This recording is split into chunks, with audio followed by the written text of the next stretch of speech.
Bueno, pues nada, ante todo agradecerles a todos ustedes, a todos vosotros que estéis aquí, vuestro cariño, vuestro apoyo, vuestra compañía, al Club Náutico indiscutiblemente, a la directiva por haberme permitido estar en este entorno tan maravilloso con el mar, la playa, el fondo, la música que nos acompaña. Y en fin, como ha dicho Concha, yo soy de Tarragona, he vivido siempre en Tarragona y veraneado toda la vida desde muy pequeña en Salou. Aquí aprendí a nadar, a montar en bicicleta, recuerdo perfectamente los aperitivos en la playa, en el Pepes, todos recordaréis el Pepes, sois de mi quinta, la bolera, bueno, es un sinfín de recuerdos bonitos, el Georgia, la Casa de Medrano. Ahora ya todo esto parece que está muy lejos y tal vez por eso, por la perspectiva de los años, puedes dedicarte a hacer lo que he hecho ahora, escribir. Mientras estaba en activo, evidentemente no podía hacerlo porque el día a día, el trabajo, la familia te ocupa todo tu tiempo. Siempre me dedicaba a escribir relato corto, pequeño cuento, siempre me ha gustado, lo he hecho durante toda mi vida. Pero a partir del momento que me cogí la jubilación anticipada es cuando realmente me he podido dedicar a mi afición, que es escribir. Y aquí os dejo 600 y pico páginas, porque la brevedad no es lo mío, está claro. Y bueno, a los que lo leáis espero que os guste. Y bueno, ya estoy a tu disposición para que me preguntes todo lo que quieras. Sí, ahora que ya está eso más controlado, esa esquina. Pues yo creo que la primera pregunta es obligada, Gloria. ¿Por qué la elección de una isla en el mar Jónico, como es Cefalonia, y Egipto, como centros neurálgicos de la novela? Al menos para mí, sé que como nos contarás, se desarrolla también en Barcelona, en Roma, pero para mí son los dos centros atractores de toda la narrativa que ocurre. Bueno, realmente elegir Cefalonia fue fruto de la casualidad, porque precisamente en el verano del 2019, con mi familia, con mi hermana, con mis sobrinas, aquí presente, pues hicimos un viaje por las islas del Jónico y Cefalonia me pareció una isla maravillosa. Yo había leído bastante siempre acostumbro antes de emprender un viaje, leer un poco para saber dónde vas a ir, qué es lo que vas a encontrar. Y me resultó, como a mí siempre me gusta mucho la historia, me resultó sorprendente que cuando estaba en poder de los turcos, de los otomanos, había sido el gran capitán quien había en el 1500, quien había conquistado Cefalonia. Yo era algo que desconocía totalmente. Después pasó a mano de la República de Venecia, que hicieron grandes edificios, grandes avenidas, edificios del estilo veneciano, y me resultó, bueno, muy interesante visitar esa isla. Pero el chasco, el primer chasco, es ni grandes avenidas, ni edificios de estilo veneciano, ni nada. Era una ciudad, Rostoli, la capital, era una ciudad pequeña, con edificios bajitos, más bien sencillos, modernos. Y le pregunté a la guía, y entonces me contó que es que todo se lo había llevado por delante un terremoto que había sido devastador, que había pasado la isla en el 1953. Bueno, luego nos llevaron a ver un mausoleo que había para unos soldados italianos de la división Acri que habían sido masacrados por sus aliados alemanes, por los nazis. Otra cosa que me resultó sorprendente y que yo desconocía, que los propios alemanes masacraran a sus aliados italianos. También pregunté por qué, porque esto la vi, era una señora encantadora que además me encantaba que le preguntara y yo me pedía a ella y me iba explicando. Me dijo que consideraran después del armisticio, cuando los americanos desembarcaron en Sicilia y el rey Víctor Manuel III firmó el armisticio con los aliados, los nazis consideraron que los italianos habían pasado a ser enemigos suyos, les habían traicionado. Entonces mandaron desarmar a la guarnición y una vez desarmados simplemente se los cargaron. Los mataron a todos. Murieron más de 5.000 soldados, entre soldados y oficiales, y parece ser que otros 3.000 fueron lanzados en barcos al mar por unos hundimientos, tal vez por unos ataques de los aliados, unos bombardeos. En resumidas cuentas, murieron 8.000 italianos. Era una historia para mí totalmente desconocida que pensé que merecía ser escrita. Y el broche final fue cuando nos llevaron al museo, que vi el retrato de una señora que me recordó muchísimo a una tía mía, muchísimo. Digo, bueno, esto, aquí hay una predestinación, yo tengo que escribir sobre esto. Y además, por el tiempo me venía muy bien, porque era el principio de la Segunda Guerra Mundial, la matanza esta de la división Acui en el 43, el terremoto en el 53, es decir, cronológicamente eran situaciones que venían seguidas y que me parecieron que tenía mucho argumento para escribir una novela. Y entonces, esto por lo que respecta a Cefalón. Y por lo que respecta a Egipto, pues porque el viaje a Egipto yo creo que ha sido el viaje más bonito que he hecho en mi vida, el que me ha gustado, el que más he disfrutado. El crucero del Nilo lo recuerdo como una cosa maravillosa, toda aquella obra faraónica de desmontar pieza a pieza, piedra a piedra, todos los monumentos nubios para trasladarlos a otros enclaves para que no fueran hundidos, sumergidos bajo las aguas con la presa de Asuán.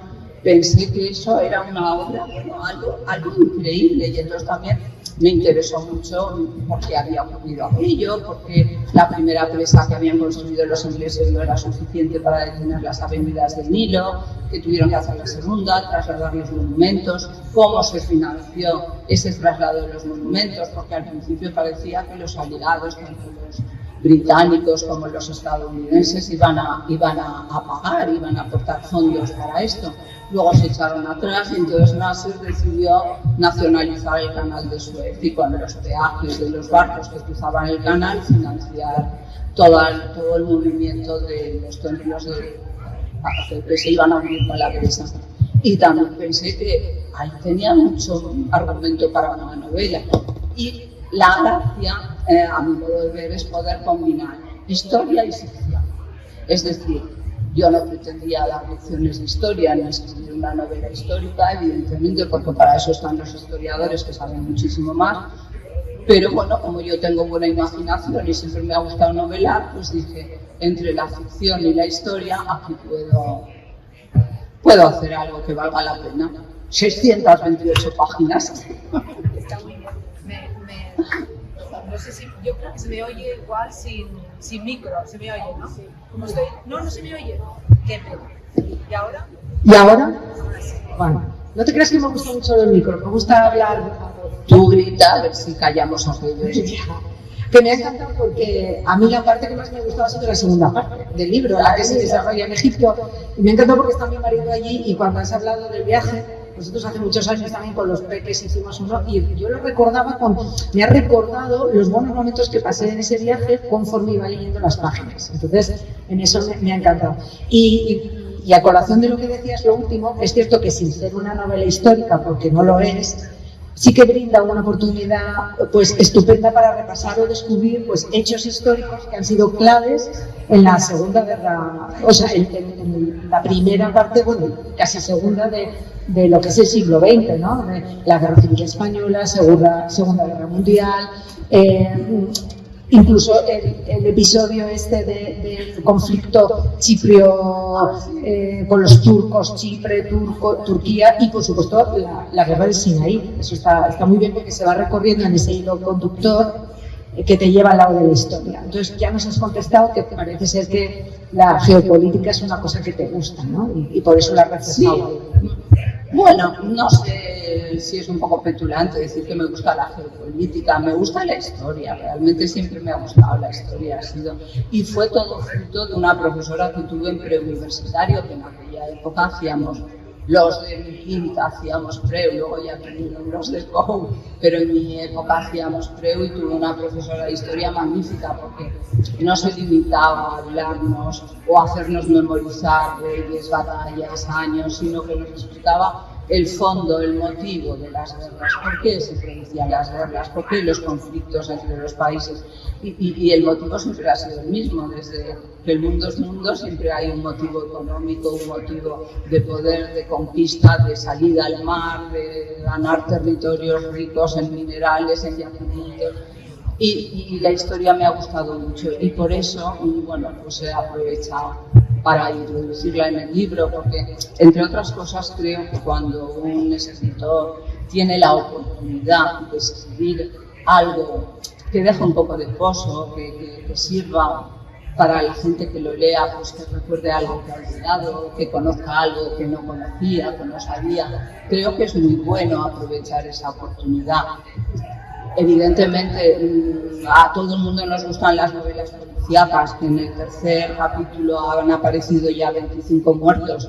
Son muy entretenidas para verano y para leer en la playa, son súper divertidas. Ahora bien, no es mi estilo y me gusta dejar algo, que quede algo, un pozo tal vez histórico, un pozo cultural. Por ejemplo, Bueno, quería decir, si me extiendo, córtame, porque no, porque hablando, no solamente cuentas hechos históricos que podemos conocer o recordar, o algunos no conocer, sino que también hay una intrahistoria que es importante. Por ejemplo, cuentas, y me gustaría que leyeras un párrafo de un hecho que sucedió en el lugar donde transcurre el punto de inicio de toda esta trama, que es Cefalonia, que es un terremoto. Sí. Y que eso también tiene grandes consecuencias. Entonces, ¿puedes leernos un poco? no, sí, yo había marcado aquí algunos puntos. Mira, a mí me pasa al contrario que a ti, que yo para leer me quito las gafas.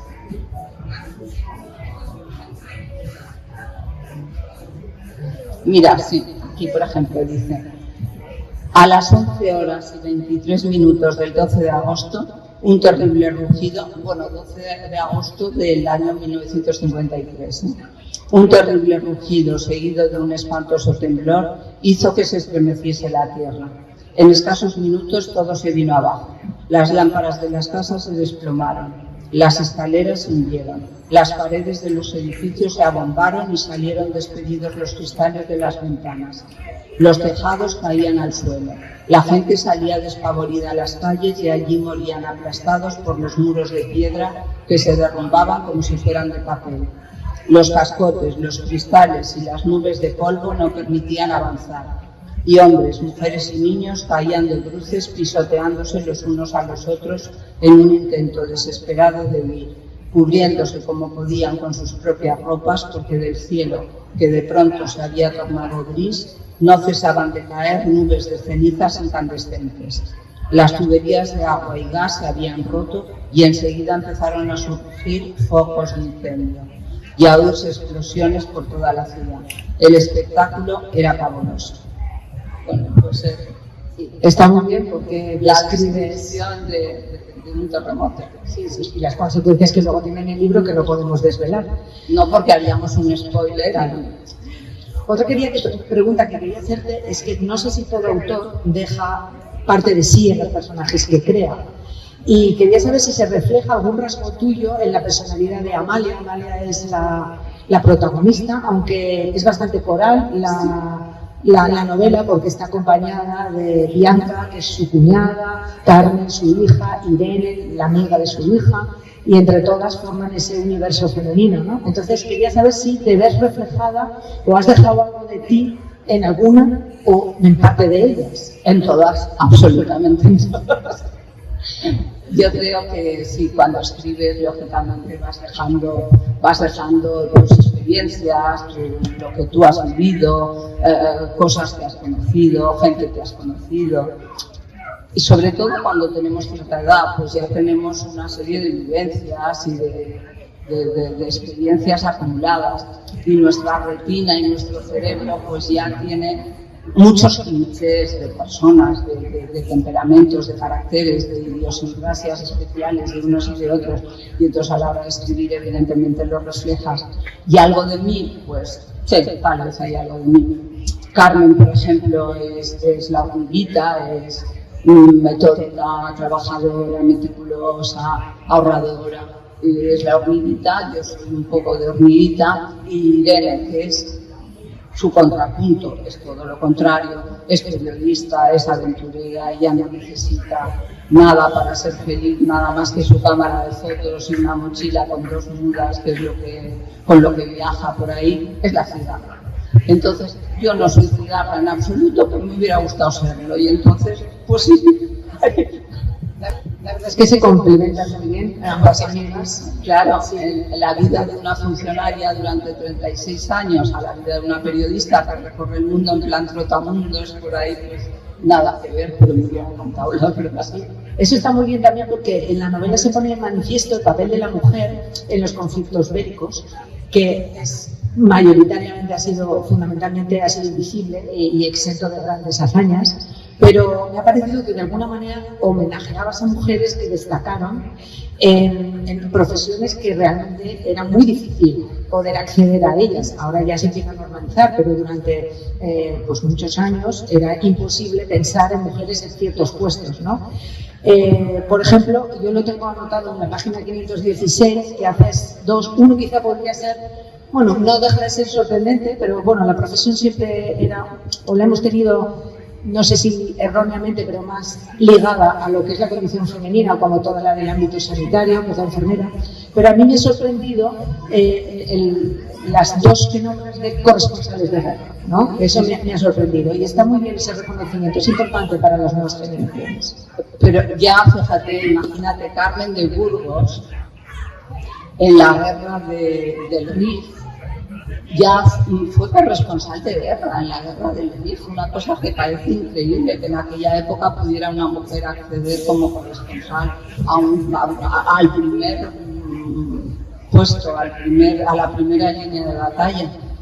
Y precisamente ahora, recientemente, leí un libro que me lo he apuntado porque mi memoria últimamente me empieza a fallar, que me ha gustado muchísimo, que me ha dejado una íntima amiga mía y se lo he devuelto, porque hay un infierno para los que no devuelven los libros prestados, con lo cual inmediatamente en cuanto lo leí se lo devolví.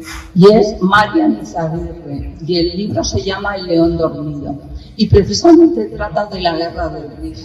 Y me ha parecido un libro estupendamente documentado, con una documentación estupenda, y habla de personajes reales como el responsable del desastre de Anual, el general Silvestre, sale del libro, un aventurero, Joseph Klems, que era entre aventurero, espía alemán, sale también. Es decir, que esta autora también combina lo que es la ficción, los personajes de ficción inventados con personajes reales que aparecen en la novela.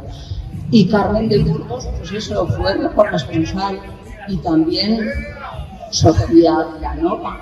Carmen de Burgos por el Heraldo de Málaga y Sofía Casanova por el ABC cubrió la Primera y la Segunda Guerra Mundial. Es decir, eran mujeres periodistas en una época que era impensable y no se les ha reconocido ese mérito, no se ha hablado de ellas apenas. Yo apenas he oído hablar, así como de Oriana Fallaci, parece que fue la primera mujer corresponsal, ya hubo otras mujeres. Sí, es que el problema de la invisibilización de la mujer no solamente está en muchos ámbitos. En el ámbito científico se llama, por ejemplo, el efecto Matilda, pero yo desconocía, por ejemplo, en el ámbito periodístico. Le Miller, por ejemplo, fue una fotógrafa que incluso cuando cayó Berlín se bañó en la bañera de Hitler, Eva Braun, y se metió en la bañera y se estaba enjabonando la espalda y tenía unas fotos muy curiosas que además vi en Barcelona en una exposición de ella que hicieron hace poco. Eso lo cuentas en el libro. Lo cuento en el libro porque me parece una anécdota interesante.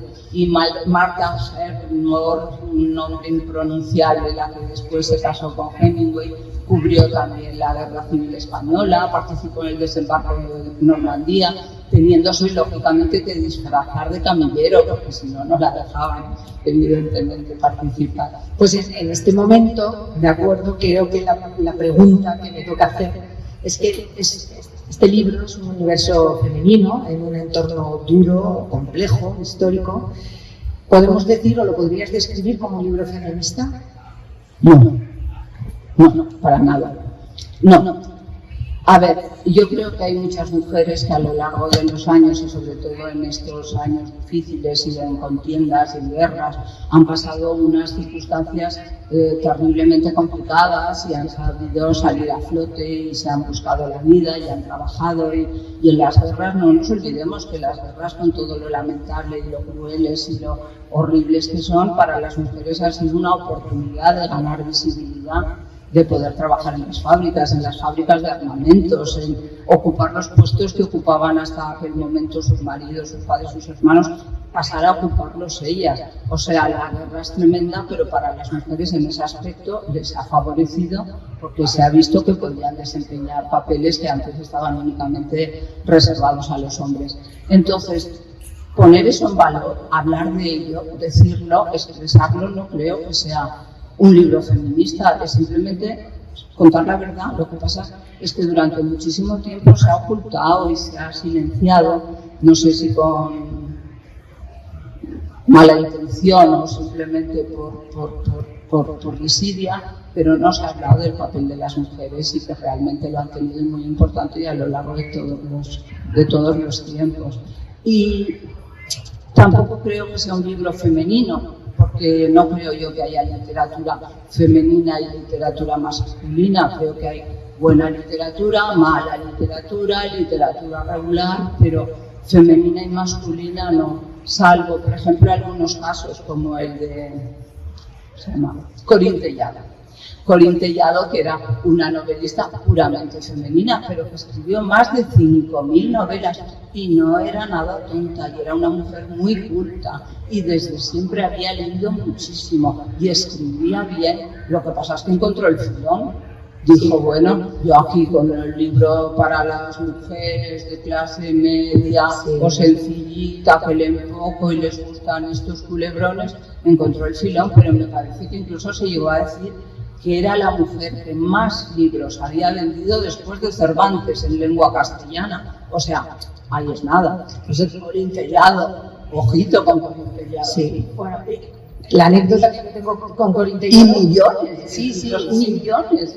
Nosotros coincidimos, ¿verdad?, en un viaje con su hija y nos decía efectivamente eso, que era una persona muy culta, se había especializado por distintos temas en esa línea. Yo tampoco creo que haya libros femeninos ni masculinos, sino libros buenos o malos, o más buenos o más malos, pero sí que creo que esto sí que puede ser un libro feminista. Para mí feminismo abarca más que a lo mejor lo que están monopolizando últimamente vemos, ¿no? El poner en valor este feminismo, las mujeres, eso es puramente feminismo, ¿no? Este feminismo que odia al hombre por el hecho de ser hombre es un feminismo absurdo que no comparto, con lo cual quiero huir de término.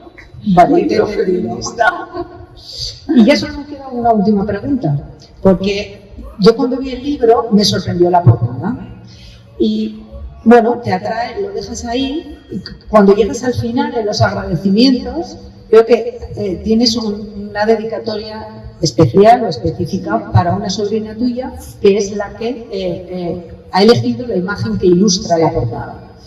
Y entonces quería saber, bueno, yo he tenido que buscar cuál era. Tengo aquí la chuleta, pero prefiero que la digas tú y que sobre todo digas por qué la elección de esta escultura. Bueno, realmente la ventaja de tener 3 sobrinas es que tengo cubiertos todos los campos y tengo una de ellas que además de ser abogado es artista y es una buena escultora y una buena pintora. Y entonces le encargué a ella que me buscara la portada para el libro. Ella se lo leyó y me dice, tía, yo creo que esta escultura de Bernini, ver esos dedos que parece que están clavándose en la carne de Proserpina, dice, yo creo que es la portada ideal para este libro. Porque realmente en este libro hay mujeres que lo pasan muy mal y hay intentos de violaciones y bueno, hay circunstancias muy duras. Y en las guerras, evidentemente, sale lo mejor y lo peor del ser humano, y lo peor del ser humano varón, normalmente en guerras con la fuerza de las armas y con la impunidad que da ir en grupo y armado, pues se dirige contra las mujeres. Y esta portada la refleja perfectamente. Entonces ella tuvo la habilidad de dejar en primer término en Proserpina y la mano, la garra, la zarpa de Plutón clavándose en su carne, omitiendo el resto de la escultura. Pues creo que me parece que fue un acierto total.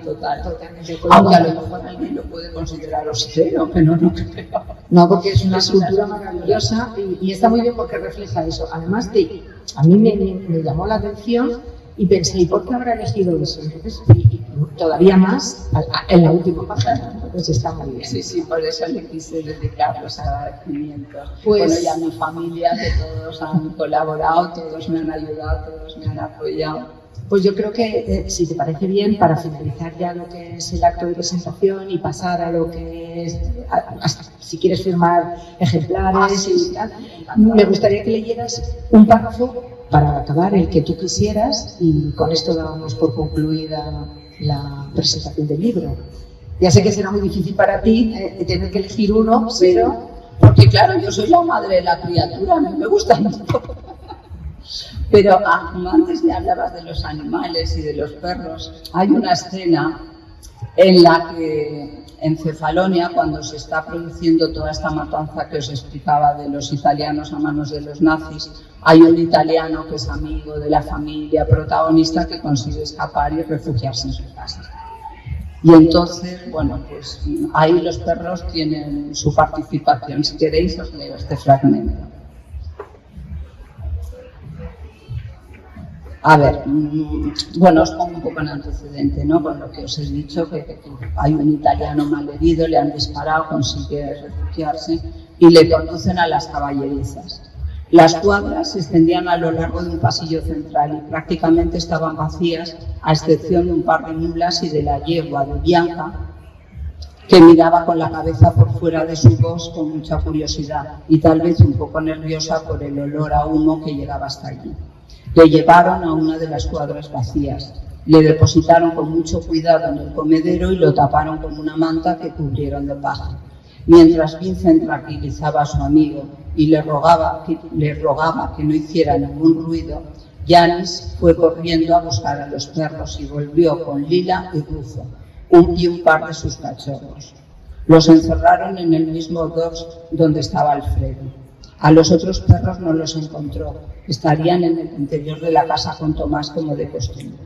Cerraron la puerta del box desde fuera y volvieron a la casa a toda prisa, intentando aparentar normalidad. Las criadas estaban rezando alrededor de la mesa de la cocina y las señoras y los chicos estaban haciendo lo mismo en la salita de estar. No habían pasado ni 5 minutos cuando llegó un furgón alemán. Vincenzo se levantó para salir a su encuentro y Tomás hizo mención de querer acompañarle. Ya era un mocetón de casi 15 años y se sentía un hombre. Vincent le detuvo. «Quedaos todos aquí quietos, dejadme a mí, no pasará nada». Bajó la escalinata de entrada que conducía al jardín y acercándose al vehículo preguntó al oficial al mando. «¿Qué ocurre, teniente? ¿Han refugiado a algún italiano?» «Aquí no ha venido nadie», respondió Vincent simulando normalidad. El nazi se dirigió al grupo de hombres que le acompañaban y les dijo en su idioma: «Regístrenlo todo». Uno de los soldados se dirigieron a la casa y entraron en todas las habitaciones. Otros fueron a la zona de servicio y comprobaron una por una todas las dependencias. Un par registró el jardín con linternas y otro se encaminó a los establos. Entró en todas las cuadras que estaban desocupadas, pero cuando fue a abrir la puerta del box donde estaban Alfredo y los perros, Lila y Rufo comenzaron a gruñir, arrugando el hocico y enseñando los colmillos. Realmente aquellos perrazos asustaban al más valiente. Lógicamente pasó de largo. Bueno, pues gracias a la intervención de los perros, no le des. Pues nada, un fuerte aplauso.